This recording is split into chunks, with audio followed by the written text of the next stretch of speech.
అందరికీ నమస్కారములు. ఈరోజు ఒక కథ చెప్తాను వినండి. ఒక చిన్న కొబ్బరి చిప్ప ఒక ప్రాణాన్ని కాపాడగలదా? అసాధ్యం అనుకుంటున్నారా? అయితే ఈ కథ వినండి. ఒక అడవిలో 2 ఉడతలుండేవి. ఒకదాని పేరు చిట్టి, మరొక దాని పేరు కుట్టి. చిట్టి చాలా చురుకైనది. కుట్టి కొంచెం బద్ధకస్తురాలు.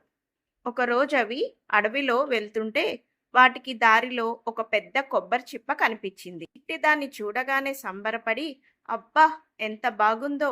ఇది నాకు ఎంతో సహాయపడుతుంది అంటూ దాన్ని తీసుకుంది. అది చూసిన కుట్టి నవ్వుతూ, ఆ పాత చిప్ప నీకెందుకు? పారేయ్, దాన్ని మోయడం దండగ అని అనింది. దానికి చిట్టి చిరునవ్వుతో, ఏ వస్తువు పనికిరానిది కాదు కుట్టి, మనం వాడే విధానంలో దాని విలువ ఉంటుంది అని చెప్పి దాన్ని తనతో పాటు తీసుకెళ్ళింది. కొంత దూరం వెళ్ళాక వాటికి ఒక చెట్టు కింద చిన్న చీమల గుంపు కనిపించింది. ఆ చీమలు ఆహారం దొరక్క అల్లాడిపోతున్నాయి. అప్పుడు చిట్టి తన దగ్గర ఉన్న కొబ్బరి చిప్పలో పక్కనే ఉన్న చెట్లు పండ్ల రసాన్ని నింపి వాటికి ఆహారంగా ఇచ్చింది. ఆ చీమలన్నీ తృప్తిగా తిని చిట్టికి కృతజ్ఞతలు చెప్పాయి. తర్వాత ఇంకొంత దూరం వెళ్ళేసరికి మధ్యాహ్నం అయింది. మధ్యాహ్నం అయ్యేసరికి ఎండ చాలా ముదిరిపోయింది. కుట్టి ఎండకు తాళలేక నీరసించిపోయింది.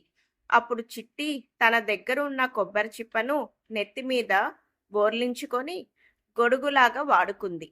చల్లగా నడుచుకుంటూ వెళ్ళింది. కానీ కుట్టి మాత్రం ఎండలో మాడిపోతూ ఇబ్బంది పడింది. ఇంకొంత దూరం వెళ్ళేసరికి దారిలో ఒక చిన్న కాలువ అడ్డం వచ్చింది. నీరు వేగంగా ప్రవహిస్తోంది.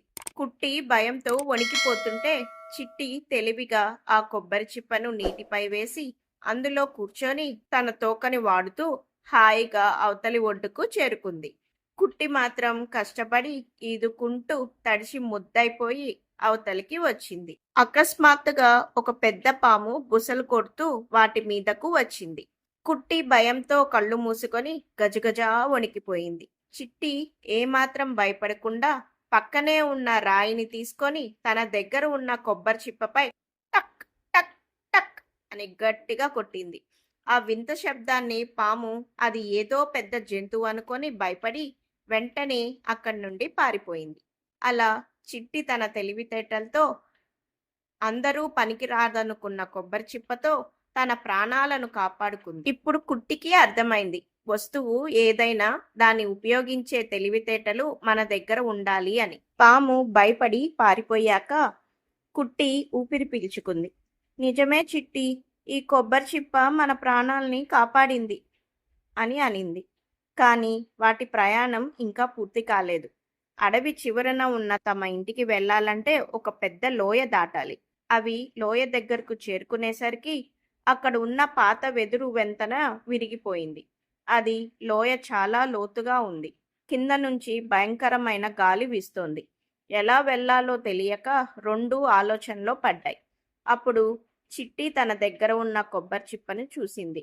పక్కనే ఉన్న గట్టి తీగలను సేకరించి ఆ చిప్పకు చిన్న రంధ్రాలు చేసి తీగలతో ఓ గట్టి ఉయ్యాల లాంటిది తయారు చేసింది. దాని పైనున్న బలమైన తీగకు తగిలించింది.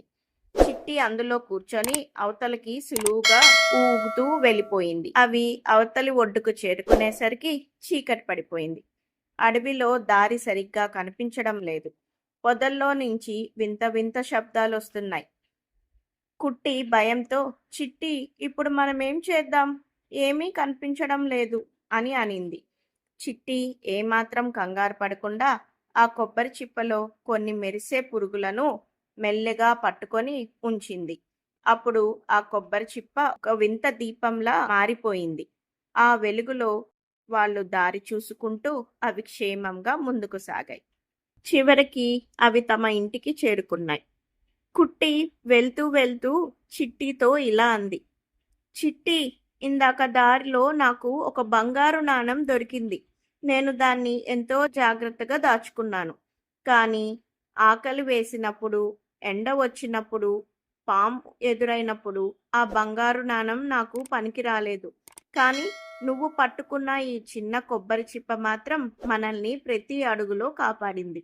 వస్తువు విలువ దాని ధరలో లేదు, మన అవసరానికి అది ఎలా ఉపయోగపడింది అనే దానిలోనే ఉంది అని ఈరోజు తెలుసుకున్నాను అని అనింది.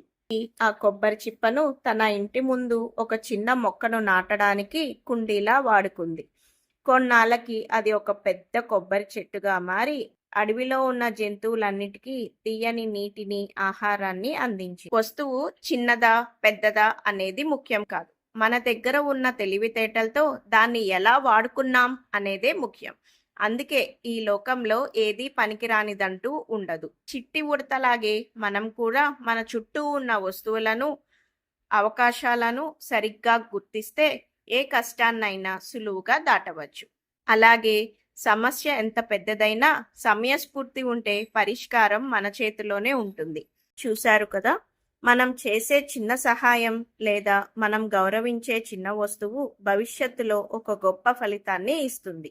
ఈ కథ మీకు నచ్చినట్టయితే లైక్ చేయండి, మరొకరికి షేర్ చేయండి. అలాగే ఇలాంటి కథలను మీ పిల్లలకి ఇచ్చాలనుకుంటే తప్పకుండా మా ఛానల్ని సబ్స్క్రైబ్ చేసుకోండి. ధన్యవాదాలు.